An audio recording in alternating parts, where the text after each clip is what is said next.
What's up sa inyo mga kamay? Sa video natin ngayon, ang pag-uusapan natin ay yung mga ilang paraan para mas mabilis tayong mag-improve sa pagdodrawing ng portrait. Madami kasi sa atin na kahit matagal nang nagdodrawing, mabagal pa rin yung improvements at napag-iiwanan na ng iba. So magbibigay ako sa inyo ngayon ng 5 tips na pwede nyong subukan agad pagkatapos mong panoorin yung video na to.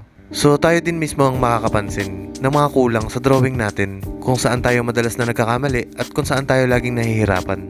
Base sa experience ko, ang pinakaunang napansin ko dati sa drawing ko ay medyo nakukulangan ako sa details. So naghanap ako ng mga gamit na pwedeng makatulong sa akin sa problema na to.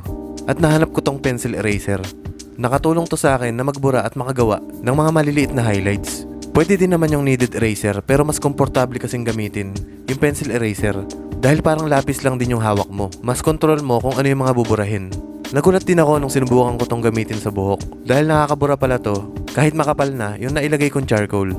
At nakatulong din talaga sa akin to para mas makagawa ng realistic na buhok. Pagkatapos natin gamitin yung pencil eraser sa isang part, mas mabuting ipunas muna natin to sa scratch paper o sa ibang papel bago natin gamitin sa ibang parts ng muka para maiwasan na marumihan to. Mas guminhawa yung pagdodrawing ko ng portrait simula nung nagkaroon ako ng pencil eraser.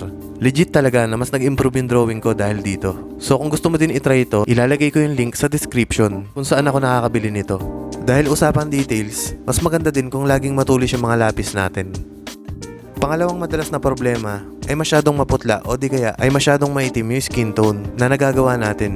So ibig sabihin nito, hindi pa natin kayang tumimpla at mag-control ng shading. Paano nga ba ito gawin ng tama? Simple lang, sundin natin lagi kung ano yung itsura ng reference. Aralin natin ito mabuti. Mas mabuti kung bigyan natin ng time na pagmasdan ito kahit 30 minutes.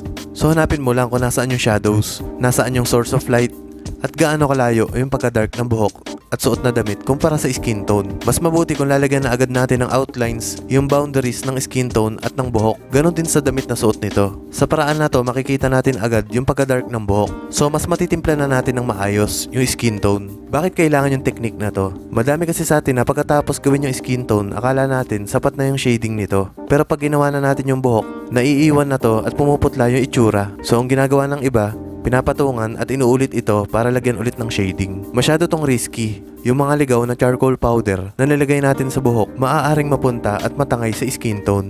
Yung mga materials din na ginamit natin, malamang nagamit na natin sa buhok, kaya madumi na to. Kakahabol natin sa shading, masyado nang magiging dark yung dinodrawing mo. Ang may re-recommend ko na art materials sa paggawa ng skin tone ay flat brush, round brush, makeup brush, blending stamp, tissue at bulak. Pangatlo ay bawasan o limitahan natin yung mga linya kung gusto natin na mas maging realistic yung drawing natin. Pag kasi may mga visible na outline, parang nagiging cartoon style to. May mga parts ng mukha kung saan lang dapat lagyan ng visible na linya. Yung ibang linya ay maiging gamitan ng blending stamp or inkless marker para makagawa ng malalambot na linya. Gaanan lang natin lagi yung kamay natin.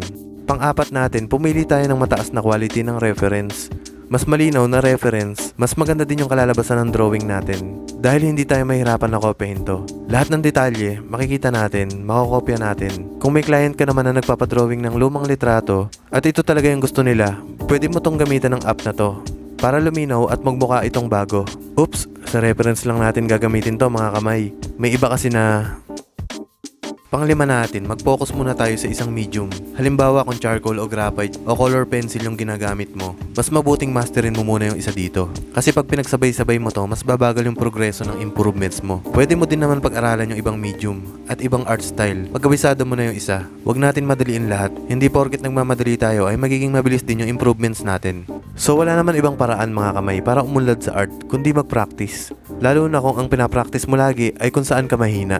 Sabi ko nga kanina, ikaw mismo ang makakapansin yan kung ano yung kulang sa'yo. Swerte tayo kasi sa panahon ngayon, isang search mo lang kung ano yung gusto mong matutunan, lalabas na lahat ng kailangan mong tutorials. Yun lang mga kamay, sana makatulong to sa improvements nyo. Madami pa akong ituturo sa inyo. Kaya kung bago ka pa lang dito sa channel ko, huwag kalimutan mag-subscribe at pindutin yung notification bell para makasunod ka sa bawat tutorials na i-upload ko. Paki-like na din ang video bilang suporta. Sana may mga natutunan kayo mga kamay. Salamat sa panonood at kita-kita tayo sa next video. At shoutout nga pala sa mga solid kamay dyan.